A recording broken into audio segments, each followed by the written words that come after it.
10절로 17절까지 신약 316쪽에 있습니다. 성경은 꼭 찾으시고요. 여러분 교회 오실 때 성경 찬송 가지고 오시죠? 교회 오실 때 성경 찬송 꼭 가지고 오셔야 돼요. 어느 분은 앞에 자막 띄워주니까 찬송도 띄워주고 성경 본문도 띄워주니까 안 가지고 오시는데 그러면 안 돼요. 꼭 가지고 오셔야 돼요. 여러분들의 편리를 위해서 이 자막은 띄워드리는 거니까요. 자, 우리 교독합니다. 10절 제가 먼저 읽습니다. 끝으로 너희가 주 안에서와 그 힘의 능력으로 강건하여지고 마귀의 관계를 능히 대적하기 위하여 하나님의 전신갑주를 입으라. 우리의 씨름은 혈과 육을 상대하는 것이 아니요 통치자들과 권세들과 이 어둠의 세상 주관자들과 하늘에 있는 악의 영들을 상대함이라. 그러므로 하나님의 전신갑주를 취하라. 이는 악한 날에 너희가 능히 대적하고 모든 일을 행한 후에 서기 위함이라. 그런즉 서서 진리로 너희 허리띠를 띠고 의의 호심경을 붙이고 평안의 복음이 준비한 것으로 신을 신고 2절 같이 읽죠. 모든 것 위에 믿음의 방패를 가지고 이로써 능히 악한 자의 모든 불화살을 소멸하고 구원의 투구와 성령의 검 곧 하나님의 말씀을 가지라. 아멘. 오늘 함께 말씀 나누기 전에 여러분들과 함께 듣고 싶은 찬양 하나가 있어서 찬양을 준비했는데요. 손경민 목사님이 작사한 은혜라는 제목의 찬양이에요. 같이 한번 찬양 듣고 말씀 나누겠습니다. 찬양이 은혜가 되죠. 우리가 코로나를 2년 6개월 정도 거의 3년 가까이 지내오면서 우리가 그냥 일상적인 것들이 얼마나 귀하고 값진지. 처음에 시커먼 마스크 쓰고 들어왔을 때는 이상해 보였는데 옛날에는 시커먼 마스크 쓰고 은행 같은 데 가면 사람들이 이 사람 이상한 사람으로 쳐다봤는데 그냥 자연스럽게 되어버렸어요. 우리가 아침에 눈을 뜨고 우리가 아침밥을 달게 먹고 일터에 나가서 일할 수 있는 거, 우리가 예배당에 모여서 자유롭게 예배할 수 있는 거. 근데 참 우리는 너무 어리석은 것 같아요. 하나님 주시는 그런 일반 은총들의 귀함을 잘 모르고 그것을 잃어버렸을 때, 그것을 놓쳤을 때 그제서야 그 귀함을 깨닫고, 근데 우리 지금까지 그런 삶을 살았더라도 앞으로는 그러지 맙시다. 모든 것이 다 주님의 뭐예요? 은혜요.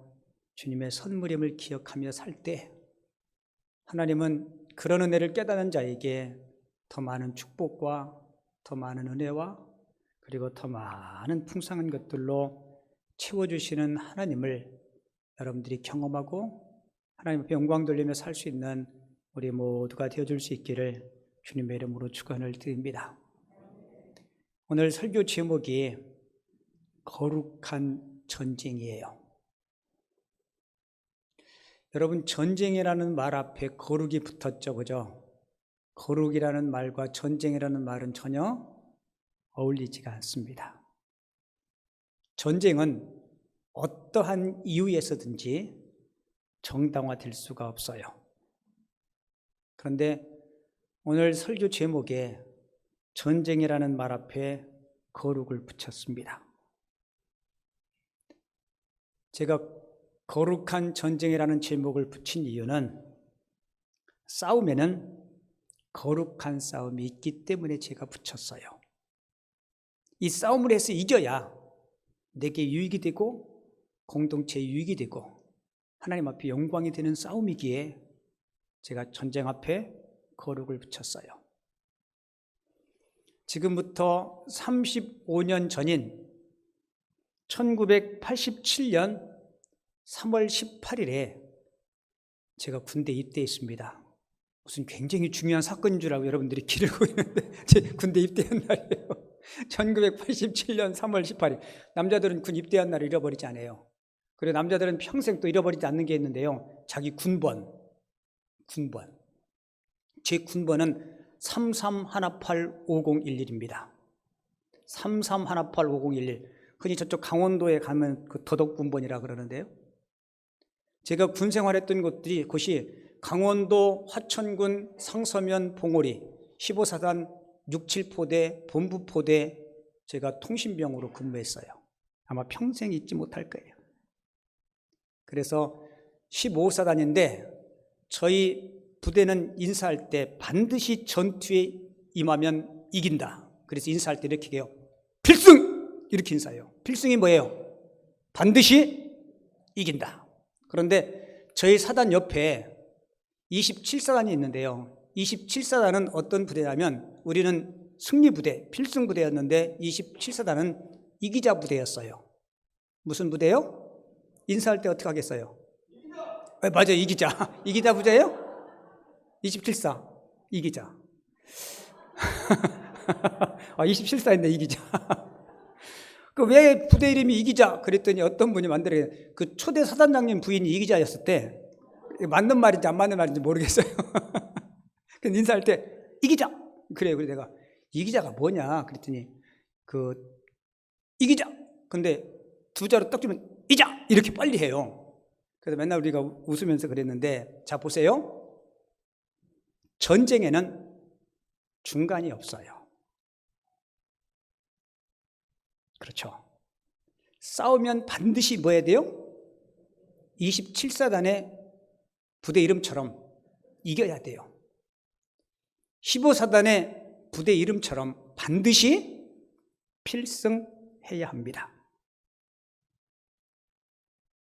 우리 인류의 역사를 보면 전쟁의 역사라고 해도 지나친 말이 아닐 겁니다. 지금도 지구촌 곳곳에서는 내전이 있고 여러분들이 뉴스를 통해서 매일 듣듯이 러시아가 우크라이나를 침공해서 많은 무고한 시민들이 목숨을 잃고 수십 년 동안 쌓아오는 기반 시설들이 다 파괴되고 여러분 우리나라는 어때요? 북한에서 늘 전쟁 준비 때문에 미사일 발사하고 핵실험을 하느니 마느니 늘 전쟁의 위험 속에 우리가 살아가요. 그런데 성경은 이런 외적으로 보여지는 전쟁보다 더 치열한 영적인 전쟁이 우리 가운데 있다라고 소개해주고 있어요. 오늘 본문 12절을 볼게요. 우리의 씨름은 우리의 싸움은 이 어둠의 세상 주관자들과 하늘에 있는 뭐요? 악의 영들을 상대함이라라고 소개하고 있어요. 보이지 않는 영적인 전쟁이 우리 삶 가운데 끊임없이 있다는 거예요.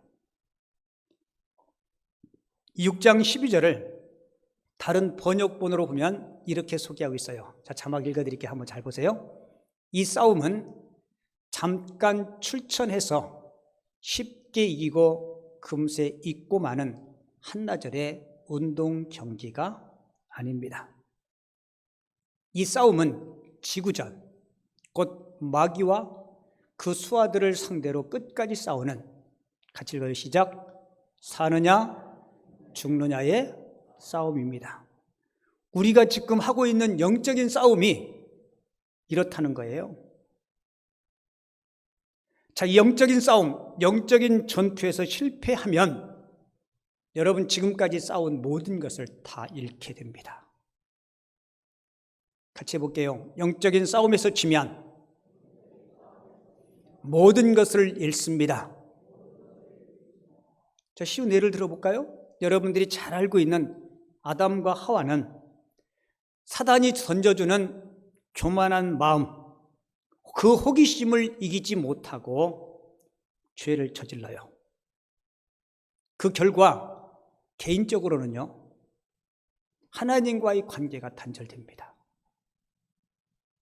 그리고 아담과 하와 사이 관계도 단절돼요.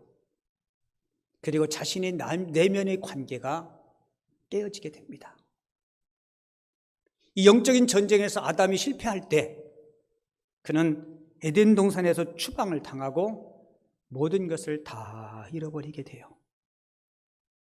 그뿐입니까? 아담 한 사람이 영적 전쟁에서 실패할 때 온 인류를 죄에 물들게 하는 그런 치명적인 오류에 범하게 됩니다. 구약 사사시대 때 맨 마지막 사사라고 하는 삼손,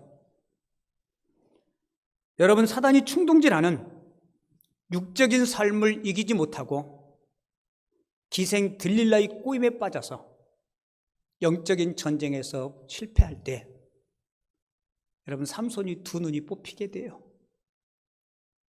그리고 이방인들의 조롱거리가 되는, 사명을 잃어버리는, 이거 보세요. 어느 누가 됐든지 영적인 전쟁에서 실패하면 지금까지 쌓아온 모든 것을 다 잃어버리게 됩니다. 여러분, 우리 주변에도 한번 보세요. 성공의 자리, 권력의 우두머리에 섰던 많은 사람들이 이 미혹을 이기지 못할 때, 전 서울시장이 그래했죠? 부산시장도 그래했죠? 충남 도지사도 그래했죠. 우리 주변에는 끊임없이 영적인 전쟁, 영적인 미혹들이 끊임이 없어요. 어떤 이성의 유혹, 때로는 물질의 유혹, 자기 분복에 감사하지 못하면, 내가 영적으로 무장하지 않으면 우리도 언제든지 넘어질 수 있어요. 설교하는 목사도, 교회 직분자인 장로님도 어느 누구 가리지 않고 사탄은 틈만 있으면 우리를 무너뜨리려고 합니다. 최근에 로또 복권 1등이 몇 명 나왔어요? 몇 명인지 아세요? 50명.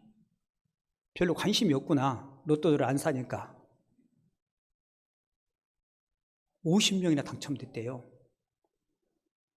로또 당첨될 확률이요, 굉장히 힘들어요. 그 확률이 평생 살아가면서 벼락을 뭐 2번, 3번 맞을 확률과 똑같대요. 제가 궁금해서 자료를 찾아봤는데요. 여러분, 로또가 일주일에 한 번씩 추첨하죠, 그죠? 맞아요, 안 맞아요? 로또 여러분들 사시나요? 어느 분이, 목사님, 그 로또 사면, 예수 믿는 사람들은 로또 사면 안 되나 이렇게 묻는데, 사도 괜찮아요. 사도 괜찮아요. 그런데 당첨되진 않아요. 그러니까 안 사는 게 좋아요. 여러분, 일주일에 로또가 얼만큼 팔리는지 아세요? 로또가 일주일에 1억 장 팔려요. 대한민국 국민이 몇 명이에요? 대략 5천만. 한 사람이 2장씩 사요. 저 같은 사람은 안 사니까, 우리는 안 사니까 보통 사람들이 살 거 아니에요. 19세 밑으로는 못 사요, 법적으로. 그리고 그걸 사는데 10만 원이든 20만 원이든 상향선이 있어요. 그죠? 있어요, 없어요? 그죠? 그것만 사고 마느냐? 아니요. 이쪽 매장 사죠. 이쪽 매장 하려면 얼마든지 사요. 일주일에 1천억. 얼마요? 1천억. 보통 그렇게 많이 사니까 그렇게 희박한 당첨 확률 속에서 또 나오는 거예요. 제가 왜 이야기하냐면요, 지금 대한민국 사람들 마음속에 희망이 없어. 뭐를 어떻게 해도 헤쳐나갈 희망이 없어. 어느 분 그래요. 로또 계속 사요. 매주마다 한두 장씩 계속 사요. 어떤 분은 10장씩 계속 사요. 어떤 분은 매주마다 10만 원씩 사요. 한 달에 나가는 로또 비용이 50만 원씩 나가요. 그거 왜 사냐 그랬더니 안 될 줄 알면서도 작은 희망을, 나는 로또를 사는 게 아니고 뭐를 사는 거예요? 희망을 산대요. 이만큼 우리에게 지금 희망이 없어요. 젊은이들이 여러분 돈 모아가지고 월급 타가지고 집 살려면 몇 년 걸릴까요? 100년 걸려요. 100년. 희망이 없어요. 그러니까 어떻게든지 뭐를 해가지고 영끌이라도 해가지고 뭐 아파트 뭐 그냥 분양받아가지고 빚내가지고 했는데 은행 금리가 오르니까 지금 난리 났어요. 여러분, 지금 우리가 살아가는 지금 현실이 그렇다는 거예요. 아마 신용불량자들 엄청 많이 나올 겁니다. 파산하는 사람들 엄청 많이 나올 거예요. 여러분, 우리가 삶을 살면서 사단이 우리를 넘어지게 할 때 가장 많이 쓰는 게 이성의 유혹, 때로는 물질의 유혹, 어떤 명예의 유혹. 여러분들이 그런 것들 잘 극복해야 돼요. 저는 주식을 잘 몰라요. 주식 한 주도 없고. 어느 분이, 목사님, 예수 믿는 사람들이 주식 해도 돼요, 안 해도 돼요? 저한테 맨날 그렇게 어려운 걸로 물어봐요. 그럼 주식 전문가에 물어봐야지. 제가 뭐라고 대답했겠어요? 주식하는 게 불법인가요? 아니죠. 제가 그랬어요. 해도 된다고. 자신 있으면 하시라고. 단 여윳돈이 있으면 그 돈으로 하시고 절대로 빚을 내서 하시든지 무리하게는 하지 마십시오. 대부분의 사람들이 무리하게 하다 보면 더 무리수를 두게 되고 힘들어져요. 여러분, 우리가 삶을 살다 보면 어떤 때는 나의 이성과 나의 경험과 나의 생각으로 일이 잘 해결되지 않을 때가 있어요. 저희 큰애가 블록체인과 관련된 일을 하는데요. 내가 궁금해서 물어봤어요. 야, 아빠가 좀 투자하면 어떨까? 딱 한마디로 뭐라고 얘기했는지 알아요? 아빠는 목회를 하세요. 아빠는 목회를 잘 하세요. 아빠, 이거는 거는요, 전문가들이 해도 쉽지 않은 일이에요. 아빠는 목회를 열심히 하세요. 그래 내가 아멘 그랬어요.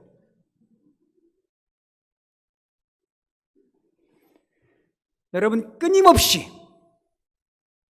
악한 마귀는 저와 여러분들을 무너뜨리려고 합니다. 그래서 우리가 영적인 전쟁에서 승리하기 위해서 여러분 꼭 기억하세요. 예수님의 능력을 의지해야 합니다. 본문 10절 볼게요. 끝으로 너희가 주 안에서와 그 힘의 능력으로 강건하여지고, 주 안에서 주님의 힘과 그분의 능력으로 강건하여지고. 왜요? 여러분, 마귀와 싸움에서 우리는 절대로 이길 수 없습니다. 주께서 도와주실 때만이 우리는 승리할 수 있어요. 왠지 아세요? 우리의 상대는 평범한 인간이 아니에요. 우리 상대는 누구예요? 마귀, 영적인 존재예요. 오늘 본문도 분명히 이야기해 주죠. 17절, 우리가 싸우는 대상은 통치자들, 권세들, 세상 주관자들, 뭐라고 얘기해요? 하늘에 있는 영들. 한마디로 이야기하면 마귀의 수하들. 이 마귀의 수하들은요, 팀을 이루고 일사불란하게 성도들을 공격해요. 그러니까 마귀는 수단과 방법을 가리지 않고 성도들을 파괴시키려고 시도한다는 겁니다. 그래서 때로는 빛의 천사로 가장해요. 그리고 때로는 함정의 덫을 놓아서 성도들을 실족시킵니다. 여러분, 마귀를요, 악한 영들을 과소평가하시면 절대로 안 돼요. 마귀는 나보다 힘이 셉니다. 마귀는 우리보다 훨씬 더 지혜로워요. 영적인 존재이기 때문에 그래요. 그래서 우리는 절대로 마귀를 우리 힘으로는 이길 수가 없습니다. 그래서 우리는 마귀보다 더 지혜로우시고 마귀보다 더 힘있는 우리 주님을 의지할 때, 주님 안에 거할 때, 우리가 거룩한 각성을 하고 거룩한 긴장을 할 때 우리는 마귀의 괴계에서 우리는 능히 승리할 줄을 믿습니다. 그래서 여러분들이 꼭 주님 안에 거하시고 주님을 의지하셔야 돼요. 그리고 영적인 전쟁에서 승리하기 위해서 우리는 거룩한 무장이 필요합니다. 뭐가 필요해요? 거룩한 무장. 자, 우리가 영적으로 무장하기 위해서 본문 13절에 보면 그러므로 하나님의 전신갑주를 취하라라고 이야기하고 있죠. 그래서 함께 읽은 14절부터 17절까지 보면 구체적인 무장의 모습들을 소개해주고 있어요. 자, 머리에서부터 발끝까지 전신갑주, 몸 전체를 무장해야 된다. 6가지 부분을 쭉 소개하고 있는데요. 6가지를 다 다룰 시간은 없고 오늘 2가지만 좀 나누겠는데요. 첫 번째로 거룩한 무장을 위해서 믿음의 방패로 무장해야 합니다. 뭐로요? 믿음의 방패. 자, 16절 앞에 자막 보시고 같이 읽어요. 시작. 모든 것 위에 믿음의 방패를 가지고. 고대 로마 군인들은 전쟁터에 나갈 때 이렇게 방패가 있었대요. 방패. 근데 이 방패는 나무를 2겹으로 붙이고 거기다 또 헝겊을 붙이고 그리고 그 위에 가죽을 대고 그리고 테두리는 위와 아래는 이 쇠붙이를 붙였다고 합니다. 그리고 평상시에는 그냥 들고 다니다가 정말 전시가 되면 그 방패를 물에다 담가가지고 물을 묻힌다 그래요. 그 적들이 불화살을 쏘면 방패로 딱 막으면 그 방패가 물로 젖어 있기 때문에 불이 번지지 않았다고 해요. 자, 마귀가 저와 여러분들을 실족하기 위해서 불화살을 쏠 때 우리는 무슨 방패가 필요해요? 믿음의 방패. 자, 그러면 믿음이란, 여러분들에게 믿음을 여러분들에게 잠깐 소개해 드릴게요. 믿음은 하나님을 절대적으로 신뢰하는 것입니다. 믿음이 뭐라고요? 하나님을 절대적으로 신뢰하는 거예요. 그리고 믿음이란 하나님을 절대적으로 신뢰하되 그 하나님을 지속적으로 신뢰하는 거예요. 어떤 때만 신뢰하고 어떤 때는 등한시하고, 그게 아니고 지속적으로 하나님을 의지하는 것, 그게 믿음입니다. 그리고 믿음은 하나님은 반드시 합력하여 선을 이루신다는 사실을 믿는 것입니다.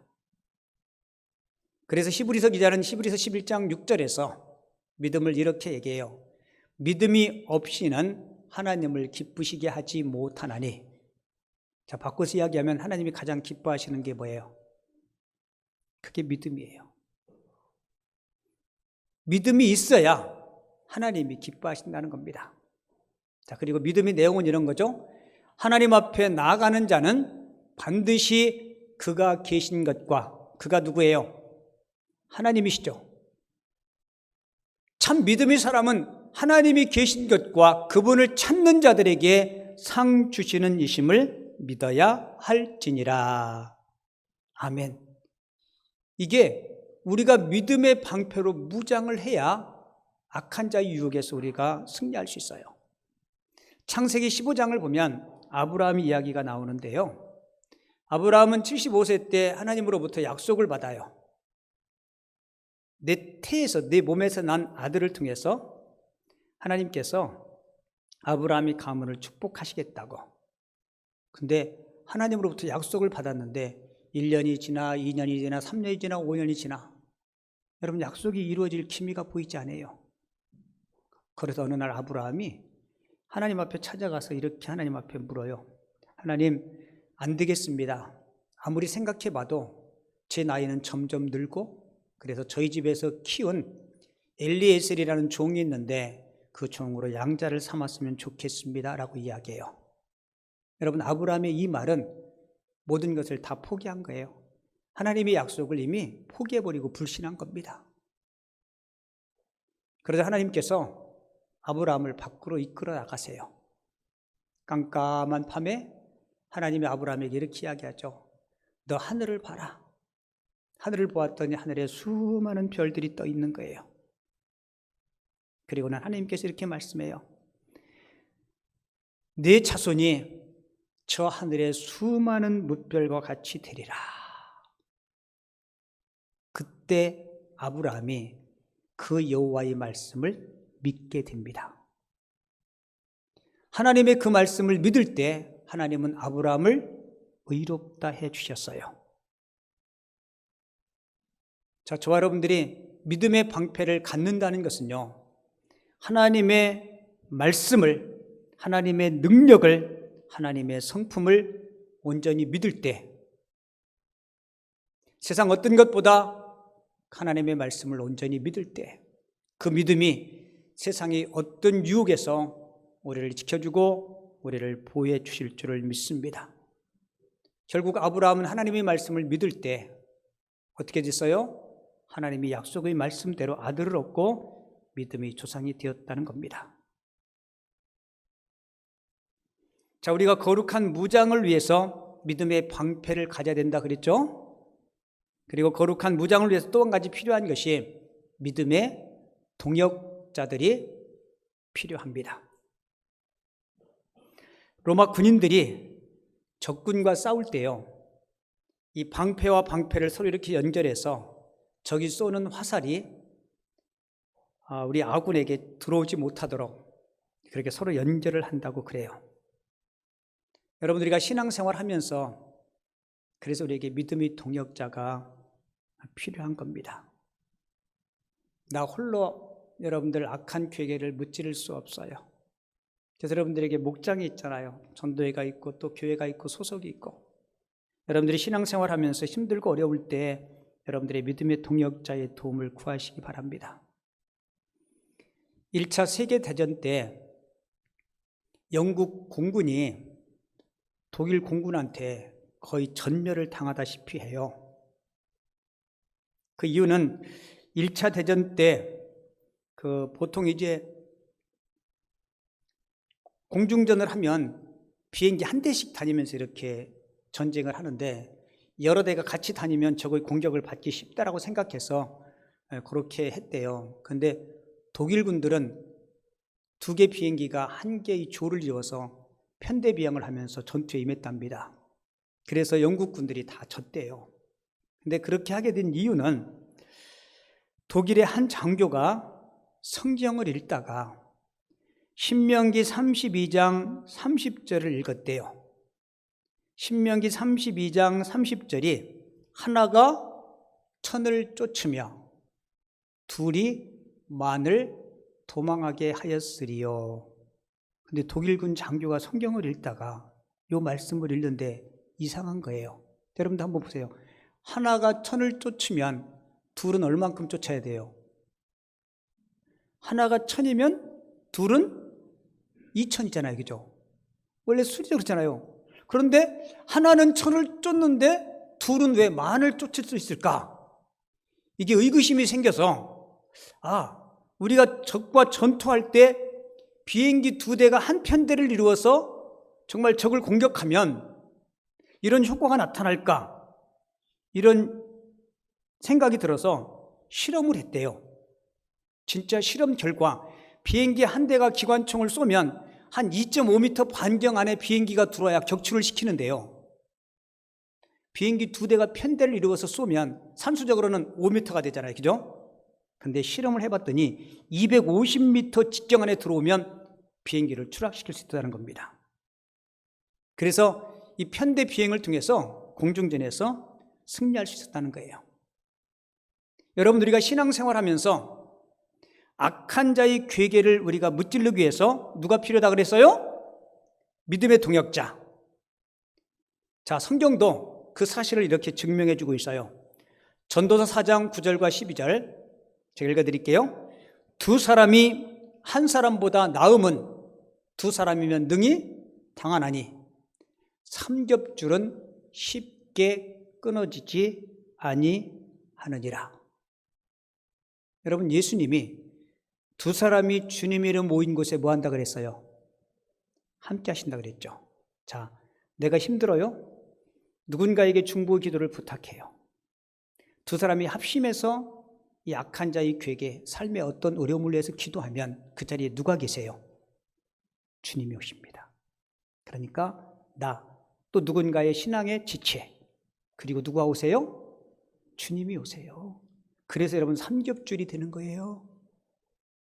모세가 아멜렉과의 전투에서 하나님 앞에 도와달라고 2손 들고 기도할 때 모세의 팔이 아파서 내려와요. 그죠? 점점 손이 내려오니까 아멜렉과의 전쟁에서 어떻게 돼요? 모세의 손이 내려오니까 전쟁에서 지는 거예요. 밀리는 거예요. 그러자 아론과 훌이 모세의 2 팔을 붙잡고, 여러분 팔 붙잡은 그 자체 그 행동이 중요한 게 아니라 아론과 훌이 모세와 함께 뭐 한 거예요? 합심해서 기도한 거예요. 그 기도 가운데 아멜렉과의 전쟁에서 승리할 수 있었던 것입니다. 저와 여러분들이 영적인 전투에서 승리하기 위해서 우리가 무장을 해야 되는데 믿음의 방패로 무장하고, 또 하나는 누가 필요해요? 믿음의 동역자들이 필요한 겁니다. 그리고 마지막 3번째 교훈, 영적인 전쟁에서 승리하기 위해서 말씀의 검으로 공격하라는 겁니다. 제가 한 25분 설교했는데 여러분들이 25분 동안 설교한 거 다 까먹었을 거예요. 자, 복습하고 다음 단계 갈게요. 영적인 전투에서 승리하기 위해서 첫 번째는 예수님의 능력을 의지하라. 2번째는요, 거룩한 무장이 필요하다 그랬죠. 그죠? 거룩한 무장. 거룩한 무장을 위해서는 2가지 요소가 있었죠. 첫째는 믿음의 방패. 2번째는요, 그렇죠, 믿음의 동역자들. 자, 그리고 큰 3번째는 말씀의 검으로 공격하라는 겁니다. 17절 말씀 볼게요. 구원의 투구와 성령의 검, 곧 하나님의 말씀을 가지라. 머리에서부터 발끝까지 전신갑주인데요. 5가지 요소는 다 방어하는 거예요. 근데 공격 무기가 딱 하나 있어요. 뭐예요? 하나님의 말씀. 다른 말로 표현하면 성령의 검. 여러분들이 잘 알다시피 예수님이 공생애를 시작할 때 40일 금식기도 하죠. 그런데 마귀가 와서 금식한 예수님에게 시험을 해요. 뭐라고 시험해요? 당신이 하나님의 아들이라면 돌을 떡덩이 되게 할 거니까 그렇게 해서 먹으라는 거예요. 여러분, 이 마귀는 메시아의 사역과 능력을 단지 먹고 마시는데 사용하라는 겁니다. 자, 예수님께서 이 마귀의 유혹을 어떻게 물리쳐요? 이렇게 물리쳤나요? 사탄아 물러가라! 마귀야 물러가라! 그렇게 말씀하지 않으셨어요. 예수님은 신명기 8장 3절 말씀을 인용하시면서 마귀 유혹을 무찌릅니다. 기록되었으되 사람은 떡으로만 사는 것이 아니고 하나님의 입에서 나오는 모든 말씀으로 살 것이니라. 여러분, 하나님의 아들이신 예수님도 마귀를 무찌르실 때 뭐로 무찔러요? 하나님의 말씀으로 무찔렀습니다. 하나님의 말씀은 영적인 검이요, 말씀에는 놀라운 능력이 있는 줄을 믿습니다. 여러분들이 귀 오시면 말씀을 많이 듣는 이유가 말씀의 검으로 무장하기 위해서 그런 거예요. 히브리서 4장 12절은 같이 읽어볼게요. 자, 같이 손에서 읽어요. 시작. 하나님의 말씀은 살아있고 활력이 있어 좌우의 날선 어떤 검보다 예리하여 혼과 영과 및 관절과 골수를 찔러 쪼개기까지 하며 또 마음의 생각과 뜻을 판단하나니. 아멘. 여러분들이 마음속에 말씀이 가득해야 돼요. 시편 23편을 암송하는 이유도 그렇습니다. 성군 다윗이 자신의 경험을 토대로 이렇게 말씀해요. 내가 주님께 범죄하지 아니하려 하여 주의 말씀을 내 마음에 두었나이다. 하나님의 말씀이 마음에 없을 때 다윗은 범죄하고 실수했어요. 그래서 내가 2번 다시 범죄하지 아니하기 위해서 하나님의 말씀을 내 마음에 둔다라고 그렇게 고백하고 있습니다. 여러분들이 하루에 삼시세끼 밥 드시듯이 최소한 하루에 성경 몇 절이라도 꼭 읽으셔야 돼요. 그래서 여러분들에게 올 한 해 동안 신약 통독합시다라고 여러분들에게 성경 문제도 내드리고 뒤에다가 로비에다가 막 스티커도 붙이고 그렇게 하는 이유가 바로 여기에 있는 거예요. 여러분, 세상에 제일 힘들고 어려운 싸움은 자기 자신과의 싸움입니다. 잠언서 16장 32절을 보면 노하기를 더디하는 자는 용사보다 낫고 자기 마음을 다스리는 자는 큰 성을 빼앗는 자보다 낫다라고 그렇게 소개하고 있어요. 저와 여러분들이 삶을 살아가면서 세상에 보이지 않는 그런 영적인 전쟁과 미혹에서 우리 예수님의 능력을 덧입고 그리고 하나님의 말씀으로 무장하고 그리고 믿음의 방패와 좋은 믿음의 동역자들과 함께 이 세상의 영적인 전투에서 단 한 사람도 패하거나 패전병 없이 승리할 수 있는 하나님의 사람들이 다 되어줄 수 있기를 주님의 이름으로 축원을 드립니다.